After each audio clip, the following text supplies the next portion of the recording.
नमस्कार। राजस्थान मतलब सिर्फ भव्य किले, रेगिस्तान और महल ही नहीं, बल्कि एक ऐसी धरती जहां की हवाओं और मिट्टी में भी संगीत गूंजता है। आज के इस खास विश्लेषण में हम राजस्थान के लोक वाद्य यंत्रों की उसी रंग बिरंगी और जादुई दुनिया में गहराई से उतरने वाले हैं। हम समझेंगे कि आखिर ये वाद्य यंत्र काम कैसे करते हैं, कैसे ये सदियों से स्थानीय देवी देवताओं की आस्था का अहम हिस्सा बने हुए हैं, और हाँ, उन महान कलाकारों की अनसुनी कहानियों पर भी बात करेंगे जिन्होंने अपनी सांसों और उंगलियों के जादू से इन बेजान चीजों को हमेशा हमेशा के लिए अमर कर दिया। तो चलिए इस शानदार संगीतमय सफर की शुरुआत करते हैं। ठीक है, तो बिना किसी देरी के सीधे मुद्दे पर आते हैं। आज की इस चर्चा को हमने 3 मुख्य हिस्सों में बांटा है। सबसे पहले हम वाद्य यंत्रों के 4 बुनियादी प्रकारों को समझेंगे। उसके बाद लोक देवताओं और उनके खास वाद्य यंत्रों के कनेक्शन को देखेंगे और अंत में जानेंगे उन दिग्गज संगीतकारों के बारे में जिनकी कला आज भी मिसाल है। तो हमारा पहला भाग है वाद्य यंत्रों के 4 मुख्य प्रकार। अब देखिए, ये समझना बहुत दिलचस्प है कि आवाज आखिर निकलती कैसे है, और इसी आधार पर इन वाद्य यंत्रों को 4 श्रेणियों में बांटा गया है। पहली श्रेणी है तत् वाद्य यंत्र। तत् का सीधा सा मतलब है तार, यानी वो वाद्य यंत्र जो तारों के कंपन से सुरीली आवाज देते हैं, जैसे सारंगी या रावण हत्ता। दूसरी श्रेणी आती है सुशिर वाद्य यंत्रों की। ये वो हैं जिन्हें फूंक मारकर या सांसों के जरिए बजाया जाता है, जैसे बांसुरी, अलगोजा या शहनाई। तीसरी श्रेणी है अवनद्ध या ताल वाद्य की। ये आमतौर पर चमड़े से मढ़े हुए होते हैं और इन्हें पीट कर या थाप देकर बजाते हैं। नगाड़ा, ढोल या डमरू इसके बेहतरीन उदाहरण है। और चौथी और आखिरी श्रेणी है घन वाद्य यंत्र। ये धातु या लकड़ी के बने होते हैं और आपस में टकराने पर एक खनकती हुई ध्वनि पैदा करते हैं, जैसे खड़ताल, मंजीरा या चिमटा। है ना कितना स्पष्ट वर्गीकरण? इस एक फ्रेमवर्क से पूरी की पूरी तस्वीर साफ हो जाती है। अब जब वाद्य यंत्रों की बात चल ही रही है तो जरा इस बेहद दिलचस्प और छोटे से वाद्य यंत्र पर भी गौर करते हैं। इसे मोरचंग कहते हैं। ये राजस्थान का सबसे छोटा वाद्य यंत्र है। इसे होठों के बीच दबाकर सांस और कंपन की मदद से बजाया जाता है। इसे अक्सर जुजाप भी कहा जाता है। मजे की बात तो यह है कि आकार में इतना छोटा होने के कारण इसे अक्सर बड़ी बड़ी राजस्थानी मूंछों के नीचे छिपाकर बजाया जाता था। मतलब जब बाहर से लोग यहाँ आते थे तो वे एकदम हैरान रह जाते थे कि आखिर इतनी घनी मूंछों के नीचे से इतनी सुरीली और गूंजती हुई आवाज आ कहां से रही है। ये छोटा सा लोहे का वाद्य यंत्र सच में अपने आप में एक अजूबा है। चलिए आगे बढ़ते हैं हमारे दूसरे भाग की तरफ, लोक देवता और वाद्य यंत्र, यानी आस्था और संगीत का एक बहुत ही खूबसूरत संगम। लोक देवता पाबूजी से जुड़े इन 2 अलग अलग वाद्य यंत्रों का नियम सच में बहुत दिलचस्प है। देखिए, जब पाबूजी की फड़ बाची जाती है, जो कि कपड़े पर बना एक लंबा सा चित्रपट होता है, तब रावण हत्था बजाया जाता है। रावण हत्था एक बहुत पुराना तत् वाद्य है जो आधे कटे नारियल की कटोरी पर बकरे का चमड़ा मढ़कर बनाया जाता है और इसमें पूरे 9 तार होते हैं। लेकिन जब पाबूजी के पवाड़े यानी उनकी वीर गाथाएं गाई जाती हैं, तब कहानी बिल्कुल बदल जाती है। तब रावण हत्था नहीं बल्कि माटे का इस्तेमाल होता है। माटे दरअसल बड़े बड़े मिट्टी के मटके होते हैं जिनके मुंह पर खाल मड़ी होती है। मतलब एक ही लोक देवता, लेकिन गाथा के प्रकार के हिसाब से वाद्ययंत्र पूरी तरह से बदल गया। अब जरा जंतर पर आते हैं। जंतर को आप वीणा का ही एक शुरुआती रूप समझ सकते हैं।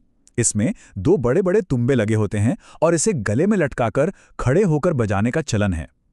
जंतर का महत्व इसलिए बहुत ज्यादा है क्योंकि इसका इस्तेमाल गुर्जर भोपों द्वारा लोक देवता देवनारायण जी की फड़ बाजते समय ही किया जाता है। ध्यान देने वाली बात यह है कि देवनारायण जी की फड़ पूरे राजस्थान के सबसे प्राचीन, सबसे बड़ी और सबसे ज्यादा चित्रांकन वाली फड़ मानी जाती है, और इस विशाल महागाथा का वाचन जंतर की उन रहस्यमयी धुनों के बिना बिल्कुल अधूरा है। इसी तरह गोगाजी और रामदेव जी के वाद्यंत्रों का अंतर भी बहुत कुछ कहता है। एक तरफ गोगाजी हैं जिनकी फड़ का वाचन करते समय डेरू बजाया जाता है। डेरू डमरू के आकार का ही एक लकड़ी का अवनद्ध वाद्य यंत्र है। वहीं दूसरी तरफ लोक देवता रामदेव जी हैं जिनकी आराधना में कामड़िया पंथ की महिलाओं द्वारा बेहद मशहूर 13 ताली नृत्य किया जाता है। इस नृत्य में मंजीरों की खनक के साथ साथ जो मुख्य वाद्ययंत्र गूंजता है वो है तंदूरा या चौतारा, जो कि 4 तारों वाला एक तत् वाद्य है। ये सीधे तौर पर हमें दिखाता है कि कैसे अलग अलग देवताओं की उपासना का तरीका ही उनके वाद्ययंत्रों का चुनाव तय कर देता है। और अब आते हैं तीसरे और शायद सबसे रोमांचक हिस्से पर, वो प्रसिद्ध संगीतकार जिन्होंने इन कलाओं को दुनिया भर में पहचान दिलाई। यहाँ सोचने वाली बात है ना कि ये वाद्य यंत्र खुद तो बजते नहीं हैं। लकड़ी, तार और चमड़े का एक ढांचा भरे हैं ये। तो आखिर वो कौन दिग्गज जादूगर हैं जो इनमें जान फूंक देते हैं? आइए कुछ ऐसे ही महान कलाकारों की बेहतरीन कहानियों को जानते हैं। अब इन जानकारियों को याद कैसे रखा जाए? इसके लिए एक बहुत ही शानदार ट्रिक है, सर का नियम, यानी रूल ऑफ एस। इसे ध्यान से सुनिएगा। स से सारंगी, जो कि सर्वश्रेष्ठ तत्वाद्य है। स से सागवान, वो लकड़ी जिससे यह बनती है। स से 27, क्योंकि इसमें 27 तार होते हैं। और स से सुल्तान खान। सुल्तान खान साहब सारंगी के एक बहुत ही महान और दिग्गज कलाकार रहे हैं। बस ये एक छोटा सा फॉर्मूला याद रखिए और सारंगी का पूरा कॉन्सेप्ट आपके जहन में हमेशा के लिए छप जाएगा। बिल्कुल इसी तरह की एक और बेहतरीन ट्रिक है। प से पखावज, प से पंडित पुरुषोत्तम दास। पखावज, जिसे हम मृदंग भी कहते हैं, एक बेहद दमदार ताल वाद्य है। राजसमंद जिले के नाथद्वारा के रहने वाले पंडित पुरुषोत्तम दास जी पखावज बजाने में इतने माहिर थे कि उनकी उंगलियां जब पखावज पर पड़ती थीं तो बस जादू सा हो जाता था। इस अद्भुत कला के लिए उन्हें पद्मश्री से भी सम्मानित किया गया था। ये छोटी सी लाइन उनकी कला और उनकी महानता को हमेशा के लिए हमारी यादों में पक्का कर देती है। अब बात एक ऐसे कलाकार की जिन्हें नगाड़े का जादूगर कहा जाता है, रामकिशन सोलंकी जी। इनकी कहानी किसी फिल्मी सीन से कम नहीं है। मूल रूप से पुष्कर के रहने वाले सोलंकी जी को नगाड़ा बजाने का जबरदस्त शौक था, लेकिन शुरुआत में लोग उन्हें बजाने का मौका ही नहीं देते थे। वो रोज पुष्कर में ब्रह्मा जी के मंदिर के बाहर जाकर बस खड़े रहते थे। फिर एक दिन ऐसा हुआ कि जैसे ही मंदिर की आरती खत्म हुई और लोग बाहर निकले, उन्होंने अचानक नगाड़ा उठाया और इतनी जबरदस्त, इतनी जादुई ले में बजाना शुरू किया कि वहां मौजूद हर एक इंसान बस मंत्रमुग्ध होकर देखता ही रह गया। उस एक इत्तेफाक ने, उस एक जादुई पल ने उन्हें हमेशा हमेशा के लिए नगाड़े का जादूगर बना दिया। और अगर फिल्मी कहानी की बात हो ही रही है तो कर्णाभील की दास्तान तो सच में रोंगटे खड़े कर देगी। ये नड़ वाद्य यंत्र के महान वादक थे। नड़ एक बहुत लंबी सी बांसुरी जैसा होता है। अब सोचिए, कर्णाभील शुरुआत में जैसलमेर के एक खूंखार डाकू थे जिनका खौफ सीमा पार पाकिस्तान तक था। लेकिन फिर उनकी जिंदगी में एंट्री होती है लाली की। कर्णाभील को लाली से बेइंतहा प्रेम हो गया, पर लाली ने साफ कह दिया कि वो किसी लुटेरे से नहीं बल्कि एक ऐसे इंसान से प्यार करेगी जो कोई वाद्य यंत्र बजाना जानता हो।